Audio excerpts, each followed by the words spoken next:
voluti da Heavy Metal Heaven. Oggi ci occupiamo di una giovane ma consapevole band che mescola tre stili diversissimi in qualcosa di personale e valido, seppur un filo inconsistente.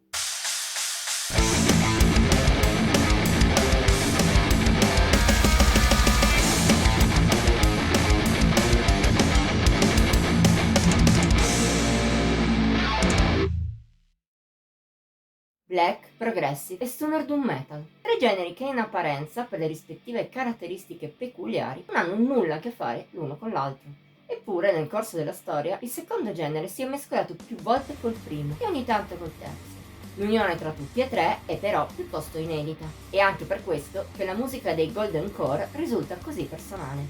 Giovanissimo duo di base a Oslo, è nato nel 2014, quando i membri avevano appena 9 e 11 anni. Oggi, alla soglia dei 20 anni, il gruppo ha già pubblicato 3 full length. L'ultimo tra essi, Cosmos Brenner, dimostra che il duo ha idee chiare e maturità da vendere, ben più della maggior parte delle band, anche se formate da musicisti più scafati.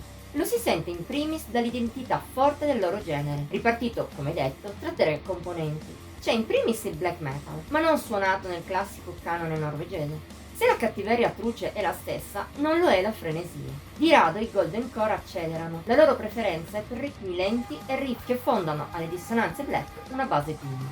Quest'ultima a sua volta è declinata spesso in chiave stoner, con tanti fuzz, seppur non manchino anche passaggi pesanti e anche qualche influsso post-metal. A tutto ciò si unisce un forte substrato progressive presente quasi ovunque, anch'esso non in senso tradizionale.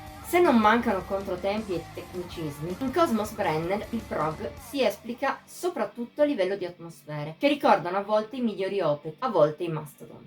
Se poi ci infiliamo anche qualche altra venatura particolare presente a tratti come l'hardcore punk o il folk, il genere dei Golden Core risulta davvero originale. Nel senso più positivo della parola, peraltro, visto che il duo della Norvegia si dimostra molto capace nel mescolare in maniera funzionale e valida tutte le proprie componenti. Come ripetiamo da anni su Heavy Metal Heaven, la personalità per un gruppo è importante, ma serve a poco se un gruppo non la sostiene con le idee giuste. E anche il caso di Cosmos Brenner? Non possiamo che rispondere sì e no. Da un lato i Golden Core possono contare su un songwriting di alto livello, maturo e consapevole in maniera eccezionale, specie se contiamo la giovane età. È all'origine di pezzi come Kinnun Gaga. Inizia truce per poi aprirsi, fino a un finale molto obetiano ed evocativo. O come Peckenheimen, molto arcigna a eccezione della suggestiva fase centrale, a metà tra post-metal e rock anni 70. Non parliamo poi della title track. Vive del contrasto tra strofe rabbiose e cupe e ritornelli invece ariosi, positivi, una contrapposizione che funziona molto bene e la rende il gioiello del disco. D'altra parte, però, se la qualità delle idee è indubbia, la loro quantità è un po' scarsa.